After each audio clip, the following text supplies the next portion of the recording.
Assalamualaikum Bu. Waalaikumsalam Bu. Baik, ada yang bisa saya bantu Bu? Ada Bu, saya ingin menggunakan kontrasepsi Bu. Ingin menggunakan kontrasepsi. Baik, di sini saya akan menjelaskan apa itu kontrasepsi, macam-macam kontrasepsi, tujuannya. Sebelumnya apa Ibu tahu apa itu kontrasepsi? Tidak. Jadi Ibu, kontrasepsi atau keluarga berencana adalah upaya untuk mengatur kehamilan ibu secara sadar dan bertanggung jawab melalui penggunaan metode kontrasepsi.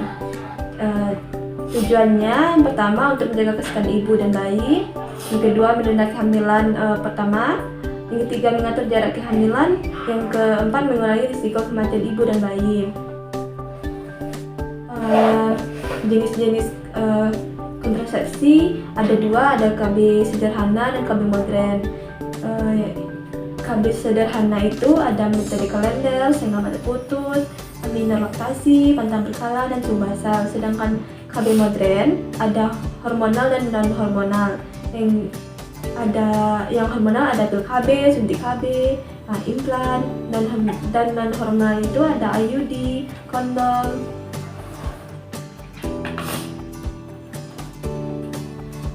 Kontrasepsi sederhana yang pertama ada metode kalender.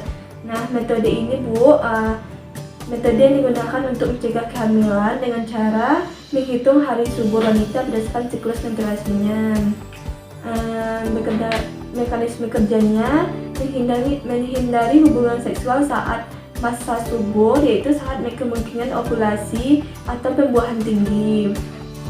Nah, kelebihannya yang pertama alami, kedua tidak memerlukan alat, ketiga tidak ada efek samping hormonal, tidak ada biaya.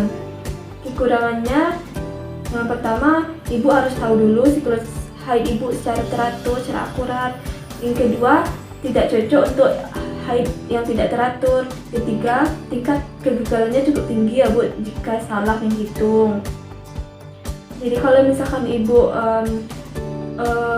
haidnya tidak teratur, ibu tidak cocok menggunakan metode kalender ini. Nah, efek sampingnya tidak ada ya Bu, tidak ada efek samping fisik, tapi bisa menimbulkan kecemasan bila takut hamil. Yang kedua ada metode senggama terputus. Metode ini di mana pria mengeluarkan penis dari vagina sebelum ejakulasi sehingga sperma tidak masuk ke dalam rahim dan kehamilan bisa dicegah. Mekanisme kerjanya, pria menarik penis dari vagina sebelum ejakulasi agar sperma tidak masuk. Sedangkan kelebihannya, yang pertama alami, kedua tidak memerlukan alat, ketiga tidak mengganggu hormon. Sedangkan kekurangannya, butuh kontrol tinggi dari pasangan pria. Yang kedua, sperma bisa keluar lebih awal pra ejakulasi tanpa disadari. Yang ketiga, risiko kegagalannya tinggi jika tidak tepat waktu. Jadi tergantung prianya ya Bu, apakah bisa gitu. Jadi efek sampingnya tidak ada ya Bu secara fisik, tapi bisa menekan kepuasan seksual dan menimbulkan stres. Yang ketiga ada aminor laktasi. Ini metode yang memanfaatkan menyusui eksklusif untuk menunda kehamilan. Mekanisme kerjanya, saat menyusui, tubuh ibu menghasilkan prolaktin yang menekan hormon pemicu ovulasi. Tanpa ovulasi, tidak ada sel telur untuk dibuahi, tidak terjadi kehamilan. Syarat efektifnya, bayi kurang lebih dari 6 bulan, menyusui eksklusif tanpa tambahan makanan atau minuman. Ibu belum haid sejak melahirkan. Kelebihannya, pertama dia alami, tanpa biaya, kemudian efektif hingga 98% jika memenuhi syarat. Kekurangannya, hanya efektif 6 bulan pertama. Begitu ibu haid atau bayi diberi makanan tambahan tidak efektif. Tidak cocok jika ibu tidak menyusui penuh. Jadi ibu harus menyusui secara penuh, teratur setiap hari. Terus efek sampingnya tidak ada ya Bu, justru meningkatkan manfaat menyusui. Yang selanjutnya ada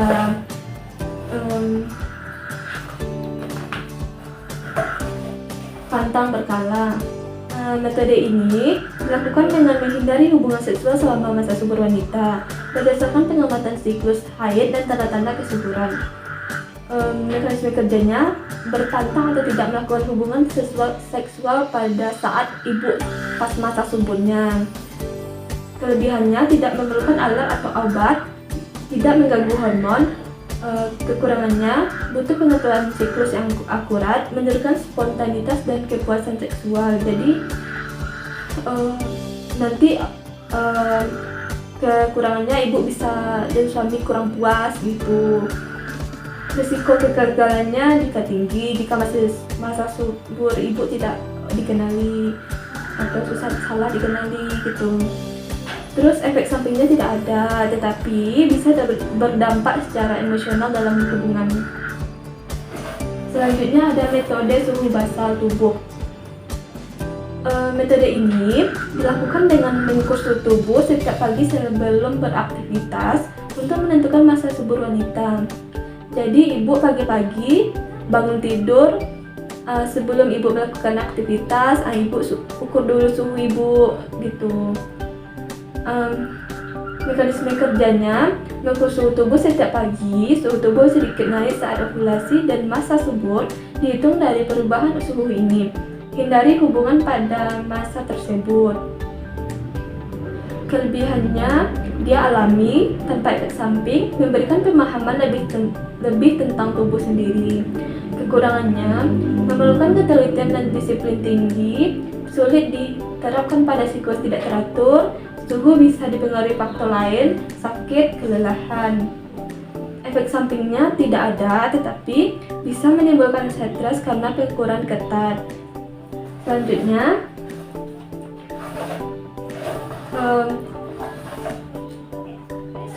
adalah KB hormonal dan non hormonal. Yang hormonalnya ada PKB pertama, di mana alat kontrasepsi oral berbentuk tablet yang mengandung hormon sintesis, estrogen dan progesteron yang dikonsumsi setiap hari oleh wanita untuk mencegah kehamilan. Mekanisme kerjanya mencegah ovulasi, mengentalkan endosiklik, menghambat penebalan endometrium. Kelebihannya efektif bila dikonsumsi rutin, mengatur siklus haid, mengurangi nyeri haid dan jerawat. Tetapi kekurangannya harus ibu minum setiap hari, dan juga tidak melindungi dari IMS. Efek sampingnya ibu bisa mual, pusing, nyeri payudara, perubahan mood, berat badan ibu juga bisa naik. Yang kedua ada suntik KB, di mana suntik KB ini metode kontrasepsi hormonal yang diberikan melalui suntikan ke otot tubuh wanita di bokong, bertujuan untuk mencegah kehamilan. Jenisnya ada suntik KB 1 bulan dan 3 bulan. Mekanisme kerjanya mencegah ovulasi, mengentalkan endosiklik, menghambat penebalan endometrium. Kelebihannya praktis, cukup 1-3 bulan sekali, efektivitasnya juga tinggi, aman untuk ibu menyusui khusus 3 bulan. Kekurangannya kita harus suntik rutin bu, terus kesuburan bisa tertunda setelah berhenti, tidak mencegah dari IMS. Efek sampingnya gangguan haid atau tidak haid, peningkatan berat badan, sakit kepala, bisa mood swing juga, penurunan massa tulang jika digunakan lama. Yang ketiga ada KB implan, alat kontrasepsi jangka panjang berbentuk batang kecil, elastis, seukuran korek api yang dimasukkan di bawah kulit lengan atas wanita. Efek sampingnya menghambat ovulasi, mengentalkan endosiklik. Kelebihannya efektif hingga 3-5 tahun. Praktis, 1 kali pemasangan, bisa dilepas kapan saja. Kekurangannya perlu tindakan medis, biaya awal cukup tinggi. Jadi efek sampingnya haid ibu bisa tidak teratur, berat badan juga bisa naik, nyeri di lokasi implan, pusing, perubahan mood. Selanjutnya ada KB non hormonal atau IUD. Pertama ada IUD. IUD ini dilakukan alat kontrasepsi non hormonal berbentuk kecil seperti huruf T yang dimasukkan ke dalam rahim wanita oleh tenaga medis untuk mencegah kehamilan. Mekanisme kerjanya mengganggu pergerakan sperma, menghambat pembuahan dan implantasi. Kelebihannya, efektif 5-10 tahun, bisa dilepas kapan saja, tidak mempengaruhi hormon. Kekurangannya, pemasangan harus oleh tenaga medis. Bisa menimbulkan kram atau infeksi. Efek sampingnya, haid lebih banyak. Selanjutnya bisa nyeri haid, keputihan. Selanjutnya ada KB permanen, namanya sterilisasi, Bu. Di mana KB ini metode kontrasepsi permanen yang dilakukan melalui prosedur bedah untuk mencegah kehamilan secara permanen. Jadi metode ini tidak cocok untuk pria atau wanita yang tidak ingin memiliki anak lagi. Jadi jika ibu tidak mau memiliki anak lagi, ibu bisa memakai KB ini. Jenisnya ada untuk pria dan untuk wanita. Sedangkan untuk pria namanya vasektomi, di mana memotong atau mengikat saluran sperma vas deferens agar sperma tidak keluar. Sedangkan untuk wanita, Bu, tubektomi namanya, mengikat atau memotong tuba Fallopi agar telur tidak bertemu sperma. Kelebihannya, efektif dan permanen, tidak mempengaruhi hormon. Kekurangannya, tidak bisa punya anak lagi. Nah, ibu tidak bisa punya anak lagi, Bu. Butuh prosedur dari medis. Efek sampingnya nyeri pasca operasi, infeksi atau komplikasi ringan. Jadi Bu, setelah saya jelaskan, Ibu mau pilih kontrasepsi apa? Bu, kalau saya mau menunda kehamilan saya 4-5 tahun, saya cocok kontrasepsi apa ya, Bu? Ibu mau yang lama? Iya, Bu. Ibu bisa pakai kontrasepsi implan karena ini efektif, bisa menunda itu kehamilan 3-5 tahun gitu, Bu. Bisa Ibu lepas kapan saja. Terima kasih, Bu. Sama-sama, Bu. Assalamualaikum, Bu. Waalaikumsalam, Bu. Ada yang bisa saya bantu, Bu? Ada, Bu. Saya kesini untuk pasang KB, Bu. Saya mau konsultasi KB yang cocok untuk saya, Bu. Baik, Bu. Di sini saya akan menjelaskan jenis kontrasepsi ya, Bu. Yang pertama ada kontrasepsi sederhana, kemudian kontrasepsi hormonal dan non hormonal. Yang pertama, kontrasepsi sederhana ini adalah metode pencegahan kehamilan yang tidak menggunakan alat medis, modern atau hormon, melainkan mengandalkan cara alami, perilaku atau metode fisik ringan untuk menghindari terjadinya pembuahan. Kontrasepsi sederhana ini ada metode kalender, metode senggama terputus, metode amenorrea laktasi atau MAL, metode pandang berkala, dan metode subbasal. Yang pertama ada metode kalender. Metode ini metode yang menghindari hubungan seksual pada masa subur berdasarkan siklus.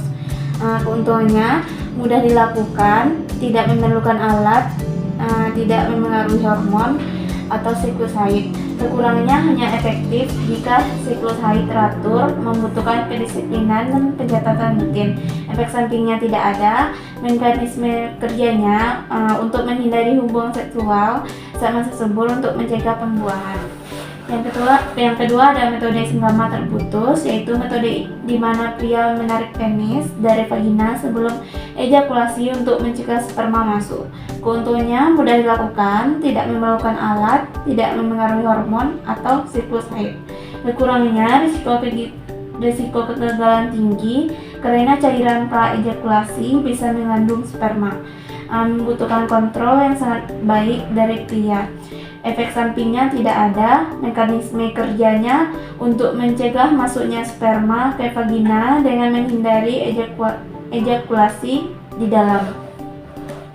Ketiga ada metode amenorrea laktasi atau MAL. Metode kontrasepsi alami yang efektif selama ibu menyusui secara eksklusif dan belum haid pasca persalinan 0-6 bulan. Keuntungannya efektif secara alami jika dilakukan dengan benar, tidak membutuhkan alat tambahan, memberi manfaat gizi dan ikatan antara ibu dan bayi.